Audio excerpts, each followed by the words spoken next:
சகோதரர்களே, ஒரு தடவை தெமடகுட ஜங்ஷனில் நான் நின்று கொண்டிருக்கும் போது ஒரு மனுஷனை கண்டேன். வெள்ளை சாரம் ஷர்ட், வெள்ளை தொப்பியோட ஒரு மகரிப் நேரம், செக்கல் நேரம் அப்படி நிற்காரு. எனக்கு விளங்குது ஏதோ ஒரு ஹெல்ப்புக்கோ ஏதோ ஒரு தேவைக்கு நிற்கிறாரு, ஏதாவது தேவை இருக்குதான்னு கேட்டேன். சொன்னார், நான் தெமடகுட போகணும், ஹாதி புக் சென்டர், எப்படி போகலாம்னு கேட்டார். நான் சொன்னேன், ஷார்ட்கட்டில் போகிறேன்னா திருவியில் போகணும், நடக்க ரொம்ப டைம் எடுக்கும், அல்லது பஸ்ஸில் போகிறேன்டா 2 பஸ் மாறணும். உங்களுக்கு என்ன செய்யணும், ஏதாவது பண்ணணுமா? இல்லை, நான் ஹாதி புக் சென்டர் போகணும், என் குடும்பத்தில் ஒருத்தர் மௌத்தா போனார், அவருக்காக நான் யாசின் கொஞ்சம் புக்குகளை வாங்கி அதை பள்ளி வாசலில் கொண்டு போய் வைக்கணும் அப்படின்றாரு. அப்போ எனக்கு புரியுது. நான் அவர்கிட்ட சொன்னேன், நீங்கள் செய்ய போகிற விஷயத்த நான் குறைச்சி மதிப்பிடலை. ஒரு மௌத்தானவருக்காக நீங்கள் குரான் பிரதியை வாங்கி கொடுக்குறங்கிறது ஒரு சதக்கா ஜாரியா, பலர் ஓதுவார்கள், நன்மை கிடைக்கும், அதை நான் குறைச்சி மதிப்பிடலை. ஆனால் உங்களுக்கு ஒரு நல்ல விஷயத்த ஒரு எந்த தரப்பில் ஒரு ஆலோசனை சொல்லவா அப்படின்னு கேட்டேன்.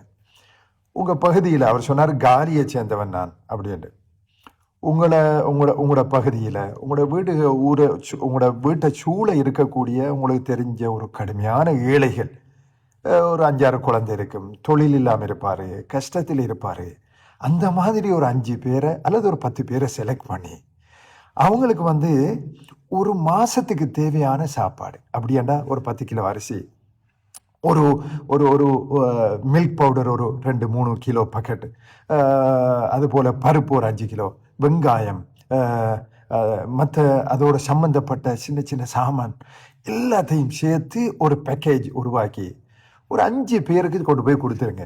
ஒரு 5 வீட்டுக்கு, இது எங்களோட மூத்தான உறவினர் சார்பா, என்னுடைய தாய் சார்பா, என்னுடைய மகன் சார்பா இதை உங்களுக்கு கொடுத்துட்றேன் அப்படின்னு சொல்லிட்டு நீங்கள் போயிருங்க. அவர்கள் கஷ்டத்தில் இருக்கிற மக்கள், எந்த எதிர்பார்ப்பும் இல்லாமல் நீங்கள் கொடுக்கீங்க. அவங்க ஒவ்வொரு நாளும் சமைச்சு சாப்பிடும்போது ஒரு மாதம் அவர்களுடைய மிகப்பெரிய ஒரு பேர்டன், ஒரு சுமையை நீங்கள் இறக்கி வைக்கிறீங்க.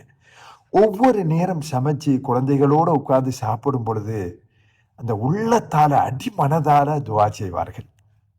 அவனோட கஷ்டத்தை நம்ம துடைக்கிறோம், ஒரு ஏழையுடைய ஒரு கஷ்டத்தை துடைக்கிறோம். இதை சொன்ன உடனே அவர் சொன்னார், எனக்கு அந்த அளவுக்கு பெரிய வசதி இல்லை, ஆனால் நீங்கள் சொல்கிறது உண்மையிலே நியாயமாக இருக்குது. எங்களுடைய பள்ளி வாசலை பார்க்குறோம், யாசின் கிதாபுகள் நிறைஞ்சு போய் அலுமாரி நிறைஞ்சிருக்கிறது. அங்கனைக்கு ஓதுறதுக்கு ஆள் இல்லை, எல்லாரும் வீட்லேயும் குர்ஆன் இருக்குது.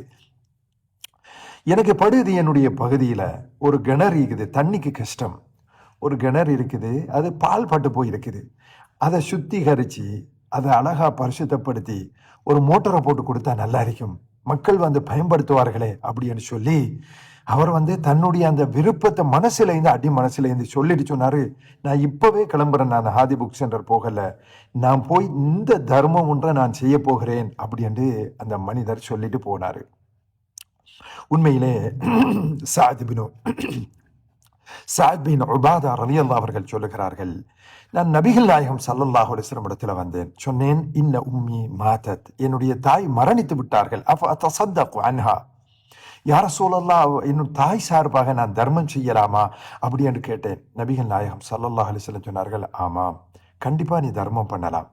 ஐயு ஸதகத்தி அஃதல், எந்த சதகா, எந்த தர்மம் இப்போதைய சூழ்நிலையில என் தாய் சார்பாக நான் செய்யறதுல ஆக சிறந்தது என்று கேட்கிறாங்க. நபிகள் நாயகம் ஸல்லல்லாஹு அலைஹி வஸல்லம் சொன்னார்கள், ஸக்யுல் மா, நீ தண்ணீர் புகட்டு. அப்படி என்றால் அது வறண்ட பகுதி, மக்களுக்கு தண்ணீர் இல்லை, தண்ணீருக்கான ஒரு ஏற்பாட்டை நீ செய்து கொடு, அது மிகச்சிறந்த தர்மம் அப்படி என்று நபிகள் நாயகம் ஸல்லல்லாஹு அலைஹி வஸல்லம் அவர்கள் சொன்னார்கள். அந்த ஒரு அழகான ஒரு சந்தர்ப்பம் என்னுடைய வாழ்க்கையில் நான் ஒரு சகோதரரோட கண்டதை உங்களோடு நான் பகிர்ந்து கொள்கிறேன். அல்லாஹ் நம் அனைவருக்கும் நல்வழி நடப்பதற்கும் நல்ல தூய்மையான எண்ணத்தோடு செயல்படுவதற்கும் தௌஃபீக் செய்வார்.